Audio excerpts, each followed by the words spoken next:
While things may be looking sunny for Alexandra Daddario, along the way she's battled crippling fears, self-image issues, career setbacks, and more.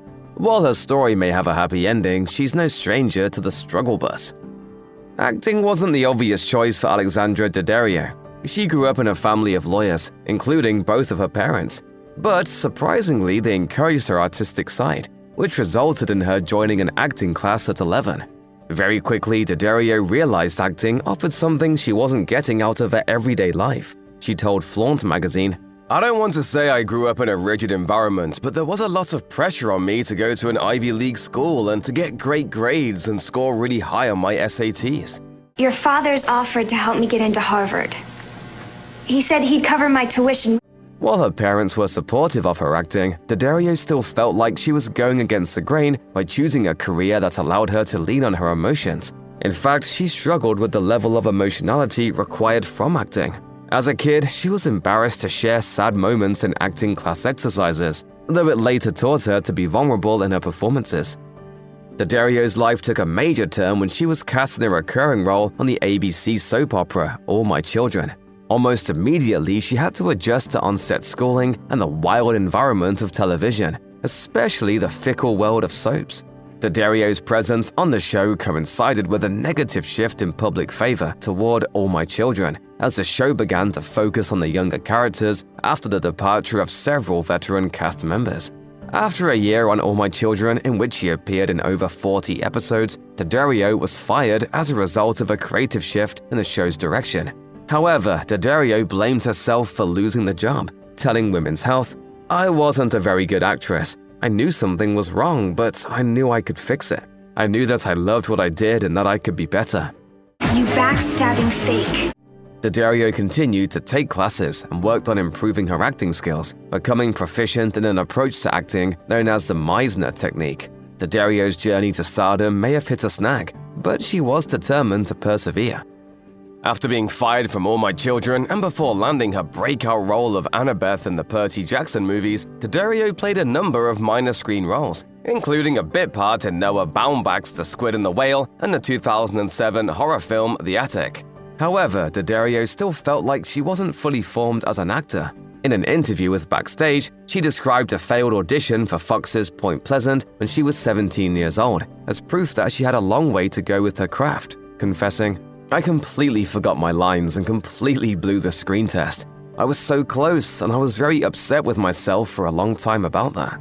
To make things worse, Daddario was the only actor up for the part at that point, so the show's producers had to go back to the drawing board after she fumbled the opportunity. Even years later, Daddario still has less than ideal moments during auditions.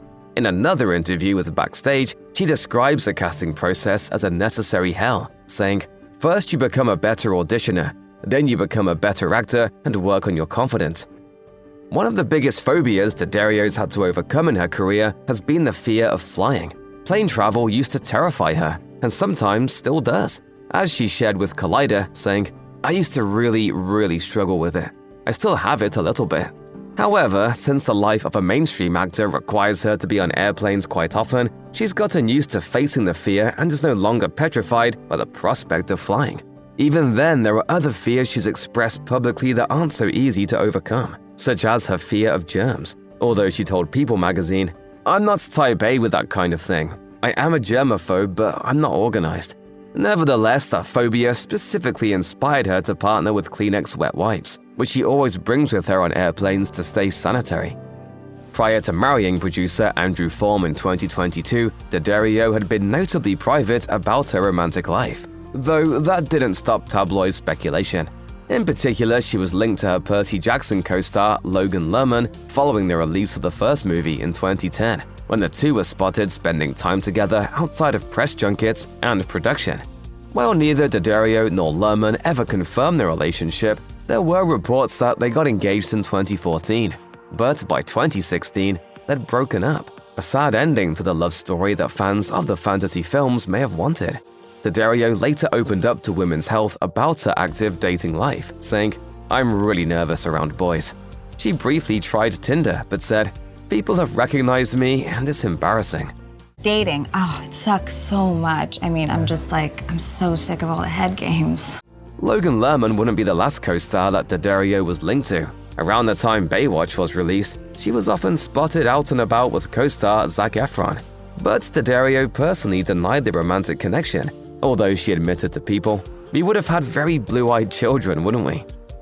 While Percy Jackson was Daddario's introduction to mainstream success, she reached new heights of recognition with her supporting role in the first season of HBO's True Detective. In a scene with Woody Harrelson in the second episode, she got fully undressed on screen. The scene went viral shortly after that, perhaps not for the right reasons. Daddario, for her part, was eager to be a part of True Detective, nudity or not. As she told MTV News, "I really wanted to be part of the show, and I understood why the nudity and all of that was required of the character." In the years since her True Detective episodes aired, Daddario has been less than open about the negative sides of performing a scene like that, but has admitted she did have reservations before shooting it. She did, however, defend True Detective from accusations of misogyny in its portrayal of women, feeling that scenes like the one she did with Harrelson revealed important details about the lead characters. Many actors have refused to do nudity, fearing the awkwardness and embarrassment of working on set and then dealing with the aftermath. Luckily for Daddario, powering through any unnerving feelings reaped benefits, as she began receiving offers almost immediately for projects like San Andreas. And that's just the start of it. If you want to know more about how the series changed her life, you'll want to check out this video we made all about it. With hindsight being 2020, Mike White's invitation to Alexandra Daddario to join his anthology series The White Lotus was a genius move. The actor stunned audiences as Rachel, whose romantic hotel getaway with Jake Lacey's Shane in the first season slowly begins to crack under the pressure of his mom, played by Molly Shannon, crashing their honeymoon. Daddario's performance was acclaimed by critics, with TV Line praising her work in the season finale as heartbreaking, adding, "It's almost hurt to watch Daddario in the final episode. Rachel was such a catatonic mess after realizing she didn't want to be married to an entitled jerk." I mean, this whole time, I bought that you were this cool chick who was fun and confident and normal. Rachel's pain couldn't have been portrayed so beautifully if it didn't stem from something in Daddario's own life experience. Thanks in part to what she learned in the acting classes she took as a kid, she dug deep for the messy conclusion of the character's arc. In an interview with Time magazine, Daddario cited the character's closing moments as something she could relate to, saying, "I had experienced in my life on more than one occasion a huge pressure to be happy.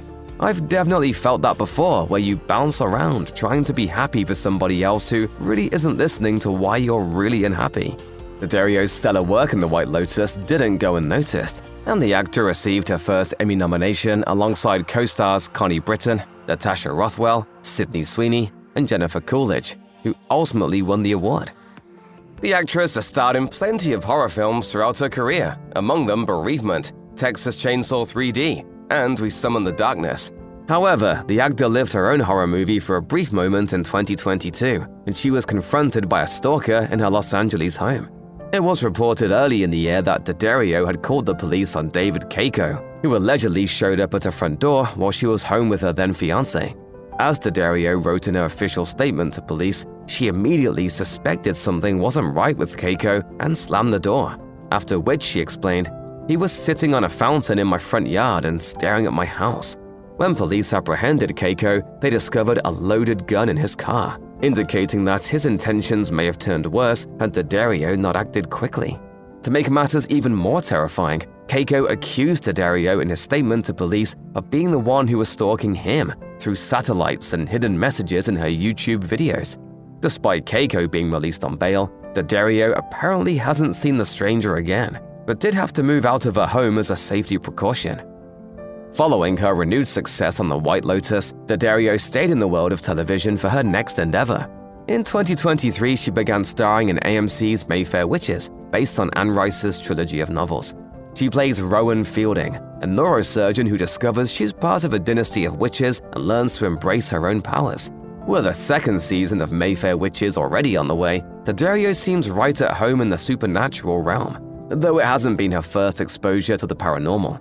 While on the set of Texas Chainsaw 3D in Louisiana, Daddario was present for a chilling incident that she recounted on The Kelly Clarkson Show. While filming a scene in a random house, a female crew member suddenly began crying and refused to go inside. claiming to have seen a woman yelling at them to leave a particular room. Later, the crew learned that the homeowner's wife had died in that room. What? And there was no way for her to know about it. That always creeps me out because I've never found an explanation for it. Later on, while promoting Mayfair Witches, Daddario clarified that she doesn't exactly believe in magic or the supernatural, so perhaps the story of the screaming ghost isn't keeping her up at night. There's plenty of good and bad that comes with being a public figure on any level, but it's especially challenging for women. Alexandra Daddario has been pretty open about her struggles with confidence, beauty standards, and the pressures of public attention. While she might be in a better place now with regard to how she handles things, there have been times when she's had to embrace being, quote, a mess in the public eye. As she described to British Vogue, there's a lot of pressure, especially for women, to be perfect all the time and to look perfect and have sort of this perfect life. But it's about embracing all the different parts of yourself. As she's gotten older, she's also come to value the relationships in her life over digital connection and tries to find any and all opportunities to reach out to others. Part of this mindset comes from her experience playing characters for a living and having to let go of her own personal ego for a performance. More than anything else, Daddario's love for yoga has gotten her through moments in her life where she didn't feel confident. It teaches you to stay calm, it teaches you to approach the world in a more positive way. It's a very communal activity, and it's also great for you. Between exercise, beauty regimens, and even just dressing in outfits that make her feel comfortable, Daddario utilizes many self-help methods to counter the negativity in her life, which might make her a good role model for all of us to experience difficult moments from time to time.